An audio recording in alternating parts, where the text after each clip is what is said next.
Sir ఇప్పుడు గౌరవ రాష్ట్ర ఉప ముఖ్యమంత్రి వారు పవన్ కళ్యాణ్ గారిని కోరుతున్నారు.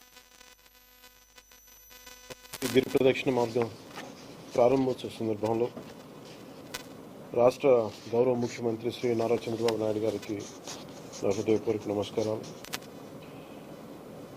ఎన్డీఏ కూటమి ప్రభుత్వం ఏర్పడ్డాక ధర్మ పరిరక్షణకి చాలా ముందుండి నడిపిస్తున్న ఆలయాల నిర్వహణకి నిరాదరణకి గురై అలాంటి పరిస్థితుల్లో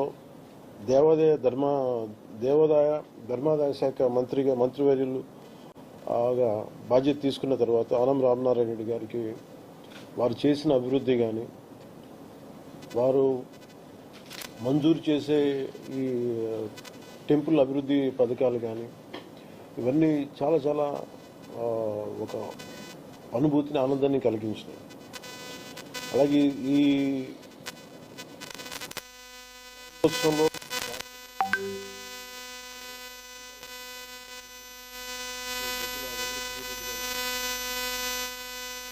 ప్రిన్సిపల్ సెక్రటరీ దేవాదాయ శాఖ డాక్టర్ హరి జవహర్ లాల్ గారికి, మన తిరుపతి శాసనసభ సభ్యులు శ్రీ ఆరణి శ్రీనివాసులు గారికి, శ్రీకాళహస్తి దేవస్థానం ట్రస్ట్ బోర్డు చైర్మన్ శ్రీ కొట్టే సాయి గారికి, డాక్టర్ పసుపులేటి హరిప్రసాద్ గారికి, బీజేపీ రాష్ట్ర ఉపాధ్యక్షులు కోల ఆనంద్ గారికి, కలెక్టర్ శ్రీ వెంకటేశ్వర గారికి, conservator of forest Shri Selvam గారికి, జిల్లా ఫారెస్ట్ ఆఫీసర్ శ్రీ సాయిబాబా గారికి, ఈవో శ్రీకాళహస్తి దేవస్థానం శ్రీ బాపిరెడ్డి గారికి, ఈ కార్యక్రమానికి విచ్చేసిన శ్రీకాళహస్తి దేవస్థానం ట్రస్ట్ బోర్డు సభ్యులకు, ప్రజాప్రతినిధులకు, మీడియా మిత్రులకు, భక్తులకు, అలాగే మీడియా మాధ్యమాల ద్వారా వీక్షిస్తున్న ప్రజలందరికీ పేరు పేరున ఈ శివరాత్రి ఈ సందర్భంగా మీ అందరికీ నా హృదయపూర్వక నమస్కారం.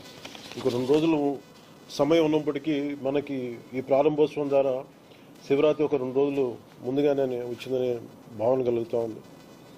గిరి ప్రదక్షిణ ఇప్పుడు నేను అరుణాచలంలో వింటమే తప్ప నేను ఎప్పుడు అరుణాచలం కూడా వెళ్ళలేదు. నాకు చాలా కోరి గిరి ప్రదక్షిణ చేయాలి, అలాంటి అనుభూతి బాగుంటుందని. ఖచ్చితంగా మీరు ఆహ్వానించిన మేరకు ఖచ్చితంగా స్వామివారి దర్శనం చేసుకుంటాను. అలాగే మంత్రివర్యులు మన ఆనం రామనారాయణ రెడ్డి గారు చెప్పినట్టుగా జ్ఞాన ప్రసూనాంబ ఆశీస్సులు కూడా ఖచ్చితంగా తీసుకుంటాం. ఖచ్చితంగా త్వరలోనే వస్తామని తెలియజేసుకుంటాను.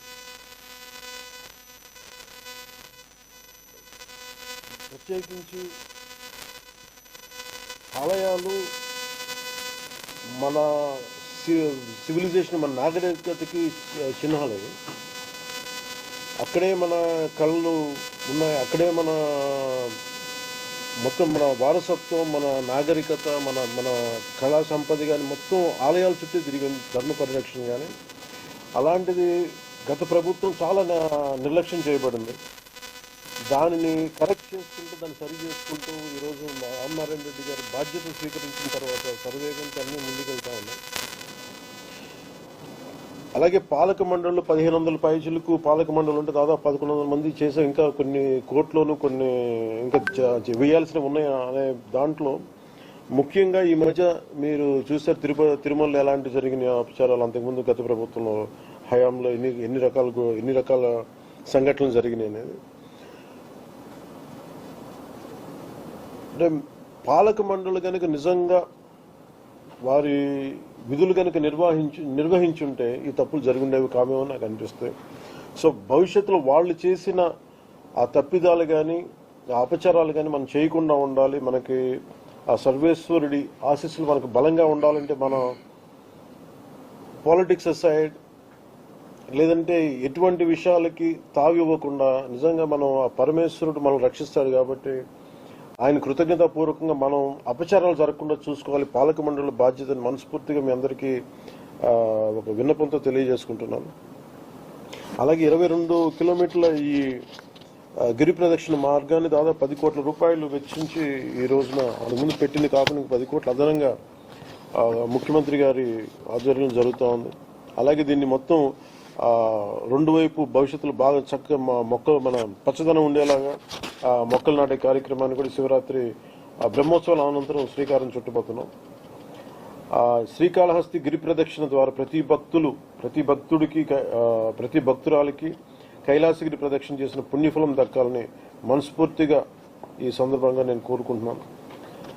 గౌరవ ప్రధానమంత్రి శ్రీ నరేంద్ర మోదీ గారి మార్గనిర్దేశకత్వంలో చంద్రబాబు నాయుడు గారి నాయకత్వంలో కూటమి ప్రభుత్వం అధికారం చేపట్టిన నాటి నుంచి ప్రతి అడుగులో కూడా మన ధర్మ పరిరక్షణకి కృషి చేస్తూ ఆలయాలకు వెళ్లే రోడ్లను అభివృద్ధి చేస్తాం. ఇందాక మనం రామనారాయణ రెడ్డి గారు చెప్పినట్టుగా అసలు ఏజెన్సీ ప్రాంతాల్లో కూడా భక్తులు కోరుకుంటే అక్కడ ఆలయాలు నిర్మించాలని చాలా చాలా గొప్ప సంకల్పం అది. దాన్ని ముందుకు తీసుకెళ్తున్నందుకు మనస్ఫూర్తిగా మనసావాచ వారికి నేను కృతజ్ఞతలు తెలియజేసుకుంటా ఉన్నాను. అలాగే చాలా సందర్భాల్లో కొన్ని గుళ్ళకి నేను ప్రత్యేకించి వారికి దృష్టికి తీసుకొచ్చినప్పుడు, ఉదాహరణకి ఐఎస్ జగన్నాథపురం లక్ష్మీనరసింహస్వామి వారి క్షేత్రానికి కొండపైకి వెళ్లారు ఘాట్ రోడ్డుకి 3,70,00,000 వ్యయంతో నిర్మిస్తున్నాం. వారి సహకారం మర్చిపోలేదు.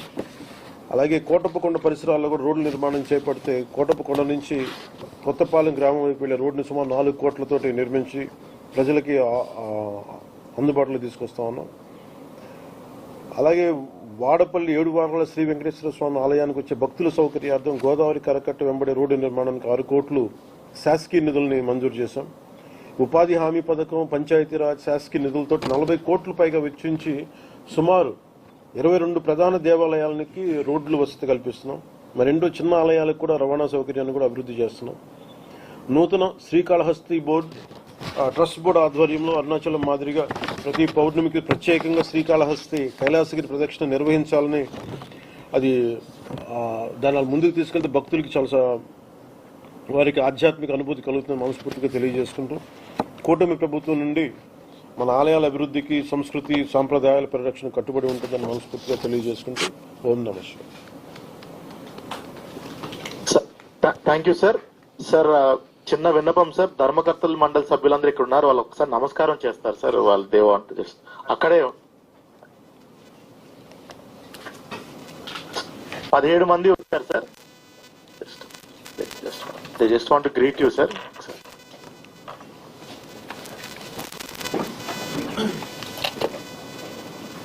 ట్రస్ట్ బోర్డు సభ్యులందరికీ, మీ 17 మందికి నా హృదయపూర్వక పేరు పేరున ప్రతి ఒక్కరికి ఎమ్మెల్యే గారి తరఫున, దేవాదాయ శాఖ మంత్రివర్యుల తరఫున, రాష్ట్ర ప్రభుత్వం తరఫున, గౌరవ ముఖ్యమంత్రి గారి తరఫున మీ అందరికీ పేరు పేరున నా హృదయపూర్వక నమస్కారం. ధన్యవాదాలు సార్. ఓం నమః శివాయ. చాలు.